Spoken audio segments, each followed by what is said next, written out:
Jordan Bardella, président. Est-ce que vous l'imaginez face à ce président? Ou face à celui-là? Ou face à celui-là? Ou face à ce criminel de guerre? Jordan Bardella a 30 ans. Donald Trump en a 80. Donald Trump n'a pas d'expérience politique. Il dirige un pays comme on dirige une entreprise. Il dit quelque chose à 14 heures, à 16 heures, il va dire son inverse. Donald Trump, un jour, il était avec Emmanuel Macron au G7 à Biarritz en 2019. Alors qu'Emmanuel Macron était en train de convaincre Donald Trump de baisser les droits de douane, il était en train d'argumenter et en plein milieu de la conversation, Donald Trump lui dit « Emmanuel, hein, il a encore son prénom, tu vois les gens d'Afrique, ils sont noirs comme cette table. Noirs comme cette table. Déjà, c'est une remarque raciste. Nauséabond, on a envie de vomir quand on entend ce genre de phrase. Et il lui dit en plein milieu de conversation, Emmanuel, tu sais que les gens d'Afrique sont dans la même couleur que cette table. Déstabilisation. Donc ce personnage est très complexe. Il annonce qu'il va faire la guerre en Iran, 1 heure après, on va signer un accord. 80 ans. Vladimir Poutine, c'est un ancien du KGB. D'ailleurs, il est devenu agent secret quand il avait vu un film au cinéma. C'était un espion russe qui avait sauvé la patrie.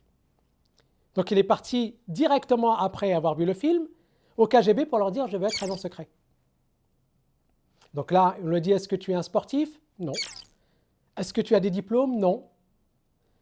D'ailleurs, c'est à partir de là qu'il est rentré, qu'il a commencé à faire du judo. C'est pour ça qu'on le voit toujours en train de faire du judo. Vladimir Poutine, quand il y a eu la chute du mur de Berlin, les gens de l'Ouest ont envahi l'ambassade russe de l'Allemagne de l'Est pour les tuer. Les Russes étaient tétanisés à l'intérieur de l'ambassade. Qui est-ce qui est sorti? Poutine. Il est sorti pour les confronter. Il aurait pu se faire tuer sur place.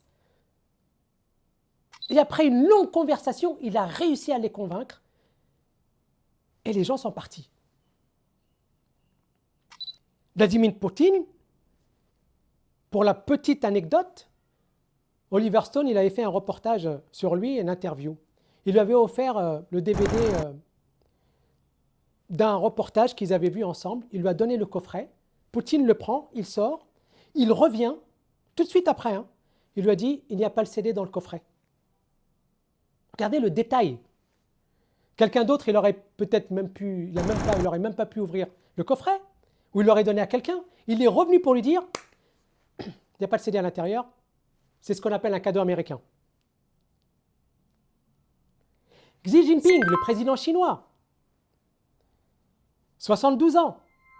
À 15 ans, alors que sa famille est tombée en disgrâce par rapport au régime Mao, il a été envoyé dans les champs avec les paysans pour le rééduquer, porter des sacs de céréales.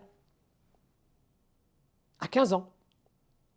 Il a fait plusieurs tentatives pour entrer au Parti communiste chinois. Il a fini par y rentrer. Et après 40 ans, en gravant tous les échelons, en respectant toute la hiérarchie, il est devenu président de plus d'1 milliard de personnes et la première puissance économique du monde. Xi Jinping ne parle pas, il agit. Il laisse son adversaire venir vers lui. Quand il va en Afrique, il ne va pas dire au président africain, je vais t'enrichir, donne-moi ton cacao, donne-moi ton café, donne-moi tes minerais. Xi Jinping va leur dire, je vais te construire une route gratuitement. Je vais vous construire des infrastructures gratuitement. Mais en contrepartie, vous allez nous donner tel contrat et tel contrat. Xi Jinping a emprisonné le président d'Interpol. Le président d'Interpol. Sans que personne ne parle. Benyamin Netanyahou, ce criminel de guerre qui a provoqué un génocide, un massacre. واحنا لما خليتينا يا ماما لما خليتينا بتقولي حبيبي حبيبي حبيبي والله الله يرحمه.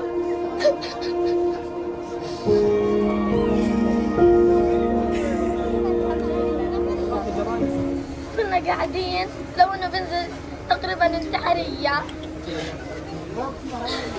طيب اتضربت بايدي وبرجلي. مين فقدتي؟ بابا وماما واخويا مضرب انا صغير. الله يرحمه. الله يرحمه. الحمد اليهود بيقولوا ما بقصفوا خيام ناس الحين ابرياء. كذابين كذابين نصابين. حسبي الله فيهم. حسبي الله فيهم. Des enfants morts par milliers, des femmes, des enfants, et qui est en train de provoquer un chaos dans le monde. D'ailleurs, si vous payez votre gasoil à plus de 2 euros, c'est lui. Hein. C'est à cause de lui. Les pauvres Libanais qui se prennent du phosphate blanc. Il dirige le monde aujourd'hui, Netanyahou. Mais vous ne le connaissez pas. Vous le connaissez à travers ses crimes. Mais qui est Benyamin Netanyahou? Je ne vais pas étaler toute sa vie ici. Mais Benyamin Netanyahou, c'est un sioniste révisionniste. Il a 76 ans. La différence entre un sioniste révisionniste et un sioniste, le sionisme a été fondé par Theodor Herzl, qui dit que le sionisme doit arriver à ses fins à travers la diplomatie. Tandis que les sionistes révisionnistes disent qu'on doit y arriver par la force. C'est ce qui est actuellement, c'est ce qui est en train d'arriver. Netanyahou, son père, c'était Benzion Netanyahou. Benzion Netanyahou était le secrétaire particulier de Jabotinsky. Et Jabotinsky avait des liens très étroits avec Mussolini. Vous voyez la chaîne? Et Mussolini avait des liens très étroits avec, je ne vais pas le citer. Vous voyez la comparaison entre ce qui s'est passé avant et ce qui se passe actuellement? Le sionisme révisionnisme, c'est quelque chose de très grave. Donc, pour en revenir, la France, aujourd'hui, si elle est arrivée à là où est-ce qu'on en est, c'est à cause des présidents incompétents. Ça a commencé avec Nicolas Sarkozy. J'ai parlé tout à l'heure de Vladimir Poutine. Quand il y a eu Nicolas Sarkozy face à Vladimir Poutine, ça a donné ça. Y a-t-il des questions? Ici. Oui, oui. Il y a eu deux versions face à ce qui s'est passé.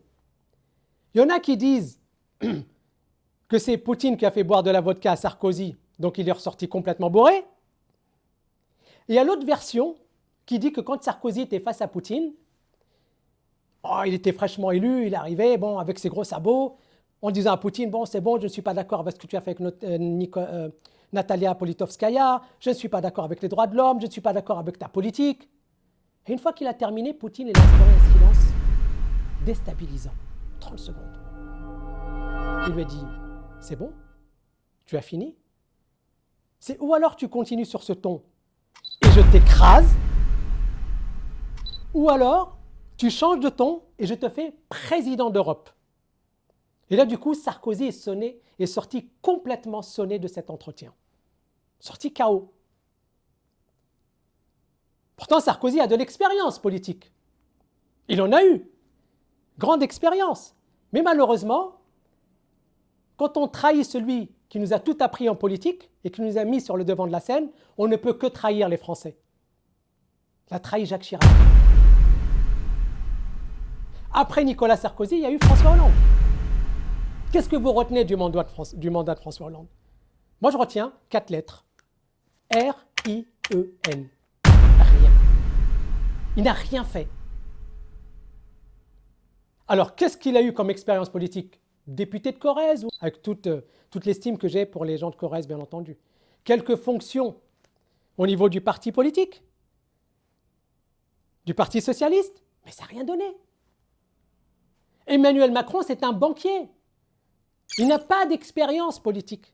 C'est un banquier. Regardez dans quel gouffre la France elle est. C'est un chaos. Ce n'est même plus un pays. Donc je vous pose la question. À force d'élire des présidents incompétents qui n'ont pas d'expérience, est-ce que vous pensez que les jeunes qui sont en train de se présenter actuellement, ils peuvent faire face à ces présidents ou à redresser la France? Je vous pose la question.